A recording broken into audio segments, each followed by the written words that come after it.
میں پہلی دفعہ میڈیا کے سامنے اپنے ہسبینڈ کے بارے کچھ حقائق بیان کرنے کے لیے آئی ہوں۔ آج سے چند روز پیشتر مجھے PIC ہاسپٹل سے فون آیا، رات کے تقریباً 1:30 بجے میں سوئی ہوئی تھی اس وقت۔ اس فون کال پہ میں اٹھی، گھبرا کے میں نے پوچھا، پتہ چلا کہ جی ڈاکٹر صاحب بول رہے ہیں PIC سے، تو آپ کے ہسبینڈ کے بارے میں بات کرنی ہے۔ میں بڑی پریشان ہوئی، میں نے کہا وہ تو کیمپ جیل میں ہے، تو آپ ادھر سے کیسے بول رہے ہیں؟ انہوں نے بتایا نہیں، انہیں ایمرجنسی میں ہمارے پاس لایا گیا ہے کہ ان کی اچانک طبیعت خراب ہو گئی ہے، تو آپ میڈم جتنی جلدی ہو سکے ان کی ساری میڈیکل رپورٹس لے کر ہمارے پاس پہنچ جائیں۔ میں جیسے تیسے جلدی کر کے ہاسپٹل پہنچی۔ وہاں گیٹ پہ پولیس کی بہت بڑی نفری موجود تھی۔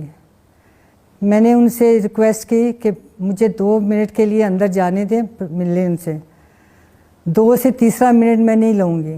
میں نے اس پولیس والے کو کہا کہ میرے پاس گھڑی نہیں ہے، آپ کے پاس تو ہے، آپ اس پہ ٹائم نوٹ کر لیں۔ ان بیچاروں کے بھی منہ لٹکے ہوئے تھے، بڑی افسردہ حالت میں انہوں نے جواب دیا کہ میڈم ہم پرویز صاحب کی بہت عزت کرتے ہیں لیکن ہمیں اجازت نہیں ہے، ہم مجبور ہیں۔ میں نے کہا پھر بھی اندر پوچھ تو آئیں ایک دفعہ جا کے۔ ان میں سے 1-2 لوگ گئے، وہ پھر واپس آ کے کہتے ہیں نہیں میڈم اجازت نہیں ملی۔ بہرحال میں وہاں کوئی تقریباً 2-3-4 گھنٹے، مجھے ٹائم نہیں یاد کتنا ٹائم میں وہاں کھڑی رہی ہوں۔ تو اس کے بعد کوئی تقریباً 4:30-5 بجے یہ پرویز کو واپس لے گئے ادھر کیمپ جیل، ان کے انکمپلیٹ ٹیسٹوں کے ساتھ۔ اس چیز کی گواہی آپ کو PIC کے ڈاکٹر بھی دیں گے کہ ان کے ٹیسٹ کمپلیٹ نہیں ہونے دیے گئے۔ ڈاکٹرز نے روکنے کی کوشش کی لیکن وہ نہیں روکے گئے۔ اس کے بعد پھر دوسرے دن میں نے ملاقات کے لیے ٹرائی کیا، کافی ریکویسٹ روز کی جاتی تھی لیکن وہاں سے کوئی جواب نہیں ملتا تھا۔ پھر ایک دن یہ کہا گیا کہ ٹھیک ہے میڈم آپ کل آ جائیے گا اتنے بجے، ہم آپ کو ملوا دیں گے۔ جب میں وہاں گئی تو گاڑی میں یقین کریں کوئی 3 سے 4 گھنٹے تک مجھے بٹھایا گیا۔ کبھی ایک آتا تھا باہر کہ جی ابھی اوپر سے سر سے بات کر رہے ہیں، ابھی آپ کو ملا دیتے ہیں۔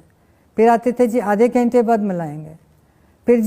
پھر جی ابھی سر نے دوسری جگہ بات کرنی ہے، آپ میڈم تھوڑی دیر انتظار کریں۔ میں نے کہا میں بیٹھی ہوں، آپ میں رات تک بیٹھی رہوں گی، جب بھی آپ کہیں گے تو میں ادھر بیٹھی ہوں، کوئی فرق نہیں پڑے گا۔ اس سے پھر یہ ہوا کہ فائنلی آ کے انہوں نے مجھے کہا کہ نہیں آپ گھر چلی جائیں، وی آر سوری، ہم نہیں ملا سکتے۔ یہ مجھے ایگزیکٹ یاد نہیں کس دن کی بات ہے۔ اس کے بعد پھر میری آج صبح ملاقات ہوئی ہے ان سے۔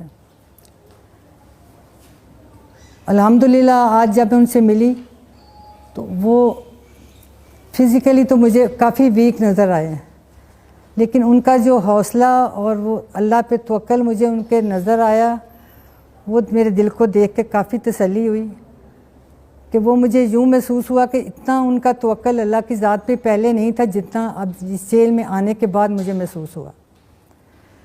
جب میں نے ان سے پوچھا کہ اب آپ کیا سوچ رہے ہیں، تو اس پہ انہوں نے مجھے بتایا، میں سمجھنا چاہ رہی تھی کہ اس جسمانی اور ذہنی تشدد کے بعد اب ان کی اپنی ذاتی کیا سوچ ہے، وہ کیا چاہتے ہیں۔ اس پہ انہوں نے مجھے بتایا کہ میرا پہلے سٹینڈ اور پہلے جو میرا سٹانس تھا میں آج بھی اسی پہ قائم ہوں، میرا آج بھی وہی موقف ہے جو پہلے تھا، اور آج بھی اسی پہ قائم ہوں، اور انشاءاللہ تعالی آئندہ بھی میں اسی پہ قائم رہوں گا۔ یہ ساری فیملی کے لیے بھی میرا یہی پیغام ہے اور باقی لوگوں کے لیے بھی یہی ہے۔ اس پہ شکر ہے، میرے دل کو کافی تسلی ہوئی۔ لیکن جو انہوں نے مجھے جیل کے حالات بتائے وہ میں آپ سب کو بیان کرنا چاہتی ہوں کہ جو جیل میں، پنجاب کی ساری جیلوں میں جب مجھے پتہ چلا ہے کہ ہر قیدی کو، C کلاس قیدی کو، وہ بھی C کلاس میں ہے، کوئی A B کچھ نہیں ہے، کوئی بھی بندہ وہاں سے چیک کر سکتا ہے۔ جس کسی کو بھی میری اس بات پہ ذرا سا بھی شبہ شک ہوئے وہ وہاں سے بآسانی چیک کر سکتا ہے کہ میری اس بات میں کتنی سچائی ہے۔ اور C کلاس سے مراد وہ ہے جو کہ پاکستان کے، پنجاب کے ہر شہری کو، C کلاس والے کو جو سہولتیں میسر ہوتی ہیں ان کو وہ نہیں دی گئیں۔ میرا صرف یہ سوال ہے، میں یہ جاننا چاہتی ہوں، 77 ایئر ان کی ایج ہے، اس شخص کے ساتھ یہ ظالمانہ سلوک کس لیے کیا جا رہا ہے اور یہ جبر و استبداد کس وجہ سے؟ آخر ان کا قصور بتائیں، اتنا بڑا کیا قصور ہے؟ اور یہ ہماری سنوائی کیوں نہیں ہو رہی، اس کی کیا وجہ ہے؟ کہیں داد رسی نہیں ہو رہی۔ میں صرف اس وجہ سے سامنے آئی ہوں کہ اس چیز کا مجھے کہیں سے کوئی جواب تو دے کہ کیا وجہ ہے یہ سب چیز کے، کہ جو بنیادی حقوق ہیں عام شہری کے، ان کو عام شہری سمجھیں، عام قیدی سمجھیں۔ عام قیدی کے طور پہ تو ان کو سہولتیں ملنی چاہیے یا نہیں چاہیے؟ مجھے صرف اس چیز کا جواب چاہیے کہ یہ سب کس لیے ہے۔ وہ شکر ہے اللہ کا، الحمدللہ ان کا توکل اللہ تعالیٰ کی ذات پہ مجھے دیکھ کے بہت خوشی ہوئی ہے کہ وہ ان کا بہت سٹرونگ ہے۔ پتہ نہیں اللہ جانتا ہے کس وجہ سے ہو گیا، کیسے ہو گیا، یہ اللہ کا ہی کرم ہے خاص ہمارے پہ، اور اس کے علاوہ تو اور کچھ نہیں نظر آتا۔ ہم تو گناہ گار سے لوگ ہیں، اور میں اس کے آخر میں مجھے جو ان کا توکل، ان کا بات چیت کا انداز دیکھ کے جو سمجھ آئی ہے وہ یہی سمجھ آئی ہے جو میرے ذہن میں بار بار قرآن پاک کی یہی آیت آ رہی ہے، وَأُفَوِّضُ أَمْرِي إِلَى اللَّهِ، کہ میں اپنے معاملات اللہ کے سپرد کرتا ہوں۔ میں پہلی دفعہ میڈیا کے سامنے اپنے ہسبینڈ کے بارے کچھ حقائق بیان کرنے کے لیے آئی ہوں۔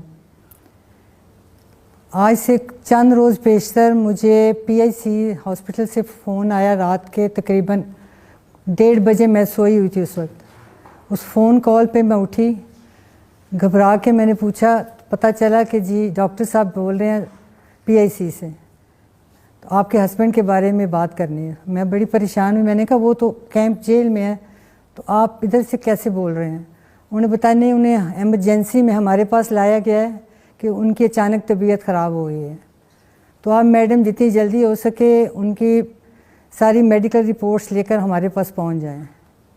میں جیسے تیسے جلدی کر کے ہاسپٹل پہنچی۔ وہاں گیٹ پہ پولیس کی بہت بڑی نفری موجود تھی۔ میں نے ان سے ریکویسٹ کی کہ مجھے 2 منٹ کے لیے اندر جانے دیں، ملنے ان سے۔ 2 سے تیسرا منٹ میں نہیں لوں گی۔ میں نے اس پولیس والے کو کہا کہ میرے پاس گھڑی نہیں ہے، آپ کے پاس تو ہے، آپ اس پہ ٹائم نوٹ کر لیں۔ ان بیچاروں کے بھی منہ لٹکے ہوئے تھے، بڑی افسردہ حالت میں انہوں نے جواب دیا کہ میڈم ہم پرویز صاحب کی بہت عزت کرتے ہیں لیکن ہمیں اجازت نہیں ہے، ہم مجبور ہیں۔ میں نے کہا پھر بھی اندر پوچھ تو آئیں ایک دفعہ جا کے۔ ان میں سے 1-2 لوگ گئے، وہ پھر واپس آ کے کہتے ہیں نہیں میڈم اجازت نہیں ملے۔ بہرحال میں وہاں کوئی تقریباً 2-3-4 گھنٹے، مجھے ٹائم نہیں یاد کتنا ٹائم میں وہاں کھڑی رہی ہوں۔ تو اس کے بعد کوئی تقریباً 4:30-5 بجے یہ پرویز کو واپس لے گئے ادھر کیمپ جیل، ان کے انکمپلیٹ ٹیسٹوں کے ساتھ۔ اس چیز کی گواہی آپ کو PIC کے ڈاکٹر بھی دیں گے کہ ان کے ٹیسٹ کمپلیٹ نہیں ہونے دیے گئے۔ ڈاکٹرز نے روکنے کی کوشش کی لیکن وہ نہیں روکے گئے۔ اس کے بعد پھر دوسرے دن میں نے ملاقات کے لیے ٹرائی کیا، کافی ریکویسٹ روز کی جاتی تھی لیکن وہاں سے کوئی جواب نہیں ملتا تھا۔ پھر ایک دن یہ کہا گیا کہ ٹھیک ہے میڈم آپ کل آ جائیے گا اتنے بجے، ہم آپ کو ملوا دیں گے۔ جب میں وہاں گئی تو گاڑی میں یقین کریں کوئی 3 سے 4 گھنٹے تک مجھے بٹھایا گیا۔ کبھی ایک آتا تھا باہر کہ جی ابھی اوپر سے سر سے بات کر رہے ہیں، ابھی آپ کو ملا دیتے ہیں۔ پھر آتے تھے جی آدھے گھنٹے بعد ملائیں گے۔ پھر جی ابھی سر نے دوسری جگہ بات کرنی ہے، آپ میڈم تھوڑی دیر انتظار کریں۔ میں نے کہا میں بیٹھی ہوں، آپ میں رات تک بیٹھی رہوں گی، جب بھی آپ کہیں گے تو میں ادھر بیٹھی ہوں، کوئی فرق نہیں پڑے گا۔ اس سے پھر یہ ہوا کہ فائنلی آ کے انہوں نے مجھے کہا کہ نہیں آپ گھر چلی جائیں، وی آر سوری، ہم نہیں ملا سکتے۔ یہ مجھے ایگزیکٹ یاد نہیں کس دن کی بات ہے۔ اس کے بعد پھر میری آج صبح ملاقات ہوئی ہے ان سے۔ الحمدللہ آج جب میں ان سے ملی تو وہ فزیکلی تو مجھے کافی ویک نظر آئے ہیں، لیکن ان کا جو حوصلہ اور وہ اللہ پہ توکل مجھے ان کے نظر آیا، وہ میرے دل کو دیکھ کے کافی تسلی ہوئی کہ وہ مجھے یوں محسوس ہوا کہ اتنا ان کا توکل اللہ کی ذات پہ پہلے نہیں تھا جتنا اب اس جیل میں آنے کے بعد مجھے محسوس ہوا۔ جب میں نے ان سے پوچھا کہ اب آپ کیا سوچ رہے ہیں، تو اس پہ انہوں نے مجھے بتایا، میں سمجھنا چاہ رہی تھی کہ اس جسمانی اور ذہنی تشدد کے بعد اب ان کی اپنی ذاتی کیا سوچ ہے، وہ کیا چاہتے ہیں۔ اس پہ انہوں نے مجھے بتایا کہ میرا پہلے سٹینڈ اور پہلے جو میرا سٹانس تھا میں آج بھی اسی پہ قائم ہوں، میرا آج بھی وہی موقف ہے جو پہلے تھا، اور آج بھی اسی پہ قائم ہوں، اور انشاءاللہ تعالی آئندہ بھی میں اسی پہ قائم رہوں گا۔ یہ ساری فیملی کے لیے بھی میرا یہی پیغام ہے اور باقی لوگوں کے لیے بھی یہی ہے۔ اس پہ شکر ہے میرے دل کو کافی تسلی ہوئی. لیکن جو انہوں نے مجھے جیل کے حالات بتائے وہ میں آپ سب کو بیان کرنا چاہتی ہوں کہ جو جیل میں پنجاب کی ساری جیلوں میں جب مجھے پتہ چلا ہے کہ ہر قیدی کو سی کلاس قیدی کو وہ بھی سی کلاس میں ہے, کوئی اے بی کچھ نہیں ہے, کوئی بھی بندہ وہاں سے چیک کر سکتا ہے. جس کسی کو بھی میری اس بات پہ ذرا سا بھی شبہ شک ہوئے وہ وہاں سے بآسانی چیک کر سکتا ہے کہ میری اس بات میں کتنی سچائی ہے.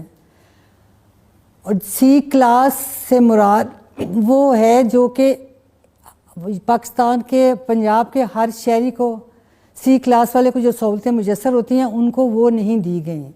میرا صرف یہ سوال ہے, میں یہ جاننا چاہتی ہوں 77 ایئر ان کی ایج ہے, اس شخص کے ساتھ یہ ظالمانہ سلوک کس لیے کیا جا رہا ہے اور یہ جبر و استبداد کس وجہ سے؟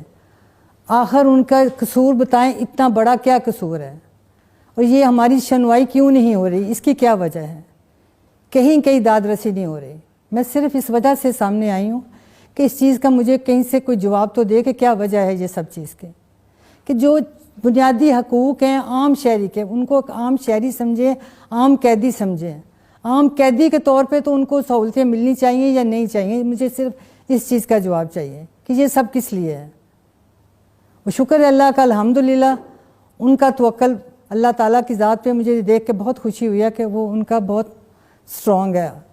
پتہ نہیں اللہ جانتا ہے کس وجہ سے ہو گیا, کیسے ہو گیا, یہ اللہ کا ہی کرم ہے خاص ہمارے پہ, اور اس کے علاوہ تو اور کچھ نہیں نظر آتا. ہم تو گناہ گار سے لوگ ہیں. اور میں اس کے آخر میں مجھے جو ان کا توکل, ان کا بات چیت کا انداز دیکھ کے جو سمجھ آئی ہے وہ یہی سمجھ آئی ہے جو میرے ذہن میں بار بار قرآن پاک کی یہی آیت آ رہی ہے, وَأُفَوِّضُ أَمْرِي إِلَى اللَّهِ, کہ میں اپنے معاملات اللہ کے سپرد کرتا ہوں.